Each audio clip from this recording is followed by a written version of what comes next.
7h14. Ontem os vereadores votaram a reposição da inflação em segunda discussão na sessão ordinária e abriram uma sessão extraordinária e com 13 votos em terceira discussão foi aprovado o projeto de lei complementar do Poder Executivo que corrigiu em 9,3 a tabela da planta genérica de valores que subsidia, claro, o cálculo do IPTU, que é o Imposto Predial e Territorial Urbano, para o ano de 2022. Na sessão ordinária, muitas críticas ao modelo e argumentações também sobre a planta genérica de valores, que é um instrumento legal no qual estão estabelecidos os valores unitários de metro quadrado de terreno de construção no município, que é o que possibilita obter valor venal dos imóveis. Vamos ouvir trechos dessa discussão que os vereadores fizeram ontem e depois eu quero ouvir os meus colegas aqui na Jovem Pan.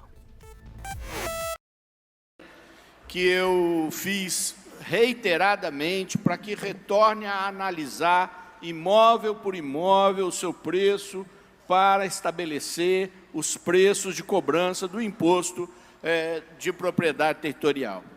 Inclusive, eu acredito até que deveria ter deflação sobre os imóveis de interesse social.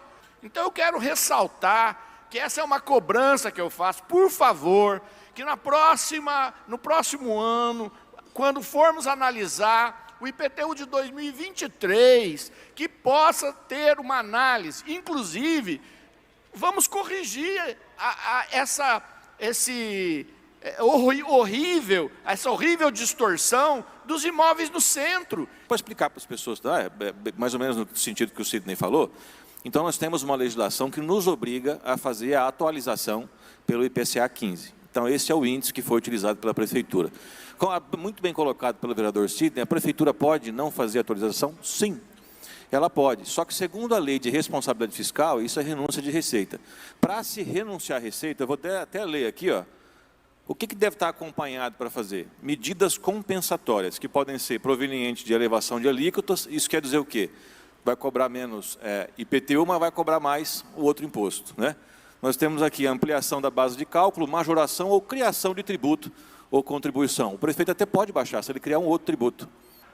Sempre, mais ou menos no mês de agosto, mês de julho, essa comissão composta por técnicos da Prefeitura, um representante da Câmara de Vereadores e também diversos imobiliaristas, a gente faz a avaliação do metro quadrado do imóvel. Só que há alguns anos já que a Prefeitura não tem reunido os membros dessa comissão, aliás, nem tem nomeado os membros aí para fazer a avaliação dessa planta genérica. Só que nos outros anos, o vereador Flávio, quando a comissão se reunia, determinado bairro, por exemplo, que a rua não era asfaltada e de repente a rua recebeu o asfalto, logicamente que valoriza os imóveis. Então, nas periferias, tem alguns bairros aí que eu levantei a lista, estão errados. Alguns bairros a prefeitura está cobrando 1% do valor venal, e enquanto aqui no centro, onde passa asfalto todo ano, está cobrando 0,3%. Muitas situações. Aí vem grandes empresas construtoras para o município e fazem um bairro somente de prédios altos e a nossa população vai cada vez sendo mais afastada para a periferia. Aqueles que estão arcando com os maiores custos de IPTU são os moradores das áreas periféricas. Nós temos prédios comerciais aqui no centro da cidade, cujo IPTU é R$100 por ano. Então, tem distorções as mais variadas, mas tem uma que eu gostaria de deixar aqui registrada, que se trata do IPTU progressivo no tempo, né, hora suspenso, e que será retomado certamente, mas quando fazia parte do Conselho de Planejamento e Gestão Territorial, e que foram lançados quase 1.000 cobranças de uma vez, né, de todos os terrenos que tivessem acima de 2.000 metros quadrados, nós verificamos que aqueles que mais reclamavam não eram aqueles que pagavam o IPTU normal sobre os seus terrenos de 10.000, 20.000, de 20 alqueires paulistas, 40 alqueires paulistas. Os que mais reclamavam não pagavam IPTU sobre os seus lotes urbanos. Jovem Pan. 7h19. Repita. 7h19, professor Jorge Villa-Lobos. Que boa discussão ontem, pelo menos a gente pôde perceber que os vereadores votaram uma coisa, mas tem pontos ali que discordam e fizeram o que é a função do vereador, que é pelo menos discutir o assunto.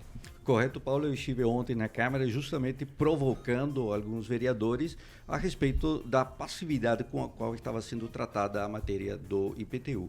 A questão urbana, o planejamento urbano, ele deve necessariamente passar pela igualdade, pela racionalidade, pelo equilíbrio, pela distribuição de renda que se faz, então, quando se cobra um imposto. No caso do IPTU, foi muito assodada a forma como a administração tratou a questão.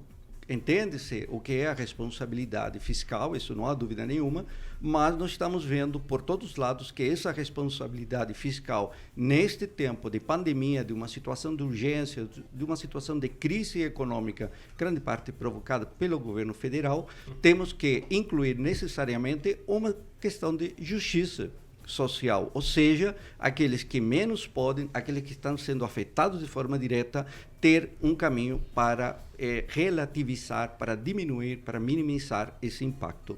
E aí, então, a forma que a administração tratou a questão não me parece, e o prefeito Ulisses tem uma preocupação social, eu reconheço isso, ele tem uma preocupação social muito forte, no entanto, aqui predominou um critério puramente econômico, sem nenhum componente social. Neto. Vou ficar concordo com o professor, né? A gente tem que pensar nas pessoas menos afortunadas, que não têm condições de arcar com esse IPTU, mesmo nós já tendo falado aqui, né, durante essa semana que Maringá cobra menos IPTU do que na teoria deveria, né? O custo do IPTU, ele é cobrado pelo valor venal e não como deveria ser cobrado. Mas a gente tem que pensar nas pessoas sim, que são as pessoas que mais precisam. Todo reajuste causa um impacto. A gente sabe que o momento é de crise, é um momento difícil, muita dificuldade também, não só pelo que aconteceu na pandemia, mas pela política econômica nacional.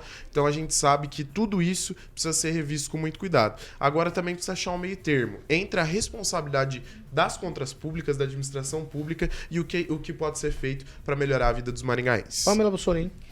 Eu estava observando a fala do vereador Flávio Mantovani e eu acho que é muito fácil, né, Paulo, dizer assim, não, a lei não permite renunciar à receita.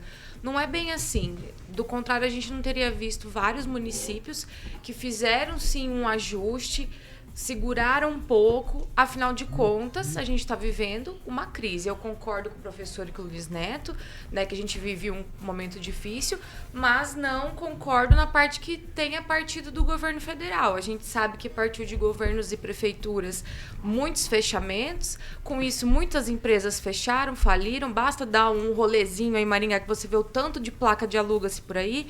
Então é muito desemprego, muita empresa falida, muita gente que não vai ter condições de suportar um pagamento de IPTU, um aumento dessa magnitude. Então, eu acho que os vereadores deveriam dar uma voltinha, uma conversadinha com o povo, porque dizer simplesmente sentar na cadeirinha e falar assim, olha, não dá porque a lei não permite, não é o que a gente espera.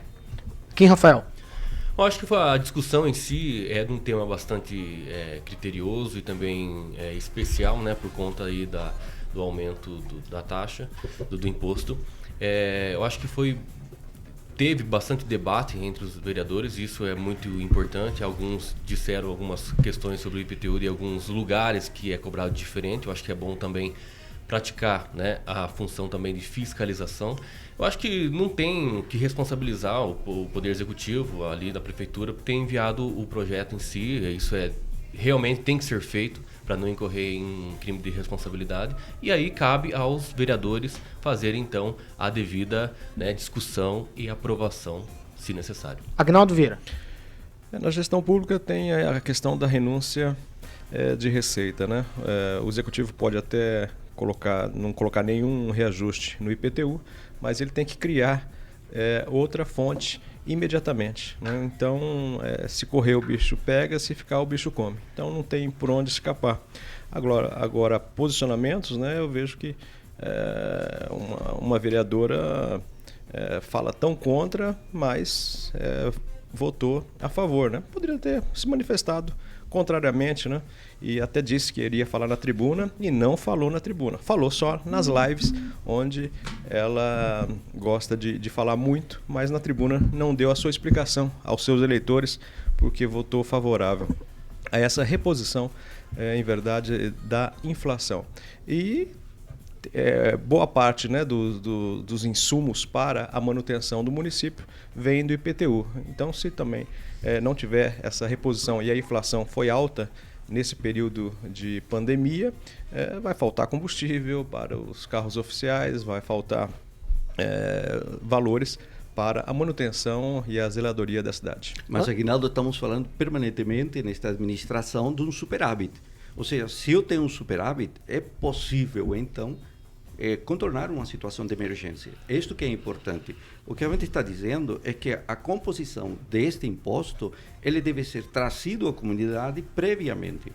E estamos frente a uma situação de imediato aumento a partir do mês de janeiro. Quando trabalha-se com impactos, porque este é um impacto no bolso do consumidor, no bolso do cidadão, você tem que explicar um pouco mais. E aqui essa falta de explicação não se teve. Só o debate de ontem que permitiu abrir o que é a situação do IPTU e a questão do planejamento urbano de Maringá. Ângelo Rigon. Eu defendo o Estado de Direito, isso faz parte. Agora, que nem sempre funciona, porque a gente tem que lembrar que a gente está no Brasil. O senhor Carlos Roberto Pupim, por exemplo, desligou os pardais 2015 2016, ano eleitoral.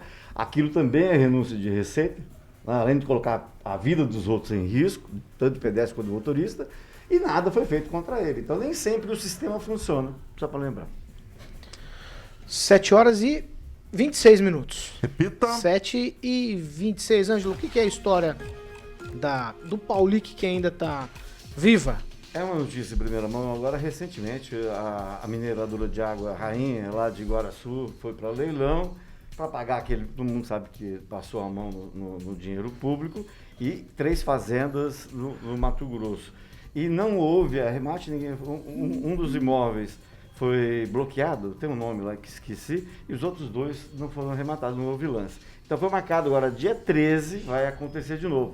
Qual que é a expectativa, Paulo? A quinta vara federal. Até o momento, a Prefeitura de Maringá não recebeu um tostão do dinheiro roubado naquela época.